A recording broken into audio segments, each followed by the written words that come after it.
सोचिए, एक नौजवान लड़का, टूटा हुआ, बेरोजगार, पार्कों की बेंचों पर सो रहा है। उसके पास सिर्फ कर्ज है और निराशा। अब कुछ साल आगे बढ़ते हैं और वही लड़का आज एक करोड़पति है, एक सम्मानित उद्यमी है, हजारों लोगों को प्रेरित कर रहा है। वो बिल्कुल जीरो से हीरो कैसे बन गया? कैसे उसने अपनी किस्मत को पलट दिया? आज हम बात करेंगे रोहन की। रोहन एक छोटे से शहर से था, एक मध्यम वर्गीय परिवार का, वो भी बड़े सपने लेकर इस बड़े शहर में आया था। उसके पास इंजीनियरिंग की एक अच्छी डिग्री थी, लेकिन अनुभव और जान पहचान की कमी थी। उसकी पहली लड़ाई एक अच्छी नौकरी ढूंढने की नहीं, बल्कि कोई भी नौकरी ढूंढने की थी। वो थोड़ा शर्मीला था, आत्मविश्वास की कमी थी, और इस भागदौड़ भरे शहर में उसे हमेशा एक अजनबी सा महसूस होता था। उसकी जिंदगी आसान नहीं थी। उसकी राह में एक के बाद एक मुश्किलें आती गईं। पहली मुश्किल, नौकरी की तलाश का डरावना सपना। रोहन ने सैकड़ों कंपनियों में आवेदन किया, लेकिन उसे हर जगह से सिर्फ नाकामी मिली। इंटरव्यू में अक्सर उसे उसके छोटे शहर के बैकग्राउंड और पॉलिश की कमी के कारण नकार दिया जाता था। वो सोचता, क्या मैं सच में इतना बुरा हूं? सबको नौकरी मिल रही है, मुझे क्यों नहीं? शायद मुझे वापस घर चले जाना चाहिए। उसे लगता था जैसे वो अदृश्य है, बेकार है। 2 बार तो उसने घर वापसी की ट्रेन टिकट भी बुक कर ली थी, लेकिन आखिरी मिनट में हिम्मत करके रद्द कर दी। उसे अपने माँ बाप को कुछ करके दिखाने की एक जिद थी, और अंदर से एक छोटी सी आवाज आती थी, बस एक और कोशिश। यही उसे रोके रखती थी। दूसरी मुश्किल, पैसों की तंगी और बेघर होना। धीरे धीरे उसकी सारी जमा पूंजी खत्म हो गई। वो किराया नहीं दे पाया, मकान मालिक ने उसे निकाल दिया।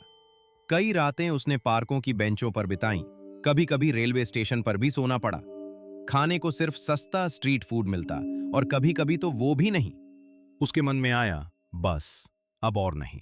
मैं पूरी तरह से हार चुका हूं। मेरे सपने टूट गए हैं। मैं इससे कैसे उबर पाऊंगा? शर्म से उसका सिर झुक जाता था। उसे लगा कि वो पूरी दुनिया में अकेला है। वो गंभीरता से सोच रहा था कि शहर की जिंदगी छोड़ दे और अपने पैतृक शहर में कोई भी दिहाड़ी मजदूरी का काम कर ले। लेकिन उसे अपनी मां का अटूट विश्वास याद आया, और वो वादा जो उसने खुद से किया था कि वो अपने मां बाप को कभी निराश नहीं करेगा। इसी ने उसे आगे बढ़ने की शक्ति दी।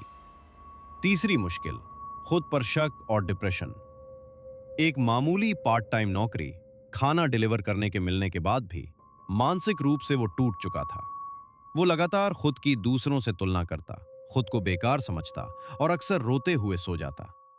उसके होम टाउन के दोस्त शादी कर रहे थे, जिंदगी में सेटल हो रहे थे, और उसे लगता था कि वो एक गहरे अंधेरे गड्ढे में फंस गया है।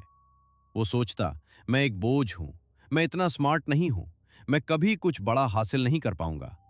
शर्म के मारे उसने परिवार वालों से फोन पर बात करना भी कम कर दिया था।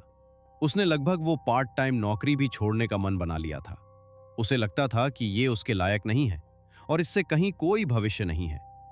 लेकिन उसे ये एहसास हुआ कि ये छोटी सी नौकरी भी कुछ न होने से बेहतर है, और इससे उसे जीने के लिए कुछ पैसे मिल रहे थे, जिसका मतलब था कि उसके पास अभी भी एक मौका था।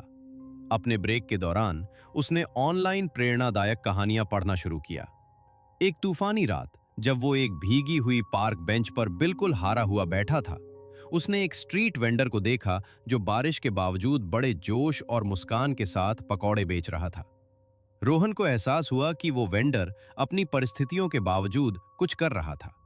रोहन को एक एहसास हुआ, मैं एक परफेक्ट नौकरी का इंतजार कर रहा हूं, लेकिन मुझे कहीं से भी शुरुआत करनी होगी और सीखना होगा। मेरी इंजीनियरिंग स्किल्स शायद अभी काम ना आए, लेकिन काम करने और सीखने की मेरी इच्छा तो है। उसने उसी पल फैसला किया कि अब वो अवसरों का इंतजार नहीं करेगा, बल्कि खुद अवसर बनाएगा, चाहे शुरुआत कितनी भी छोटी क्यों ना हो। यही था उसकी जिंदगी का टर्निंग पॉइंट। पहला कदम, छोटी शुरुआत। रोहन ने छोटे व्यवसायों का निरीक्षण करना शुरू किया। उसने देखा कि स्थानीय किराना स्टोरों की ऑनलाइन उपस्थिति में कमी थी। उसने अपनी बेसिक इंजीनियरिंग जानकारी का उपयोग करके और वेब डेवलपमेंट के बारे में ऑनलाइन सीखकर उन्हें सरल सस्ते वेबसाइट बनाने की पेशकश की। शुरुआत में उसने ये काम मुफ्त में किया, सिर्फ एक पोर्टफोलियो बनाने और अनुभव हासिल करने के लिए। दूसरा कदम, गति पकड़ना। कुछ सफल, हालांकि मुफ्त प्रोजेक्ट्स के साथ उसने थोड़ी फीस लेना शुरू किया। उसने दिन रात काम किया, मार्केटिंग, सेल्स और क्लाइंट मैनेजमेंट खुद ही सीखा।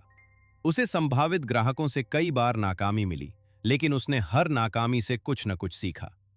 तीसरा कदम, विस्तार। जैसे जैसे उसकी प्रतिष्ठा बढ़ी, उसने कुछ युवा महत्वाकांक्षी डेवलपर्स को नौकरी पर रखा। उसने बेहतरीन ग्राहक सेवा प्रदान करने और परिणाम देने पर ध्यान केंद्रित किया। उसकी छोटी वेब डेवलपमेंट एजेंसी ने धीरे धीरे पहचान बनाना शुरू कर दिया। आज रोहन एक सफल डिजिटल मार्केटिंग और वेब डेवलपमेंट एजेंसी चलाता है, जिसमें 50 से अधिक कर्मचारी हैं। उसने सैकड़ों ग्राहकों को सेवाएं दी हैं, छोटे स्थानीय व्यवसायों से लेकर मध्यम आकार की कंपनियों तक। उसका वार्षिक टर्नओवर करोड़ों में है।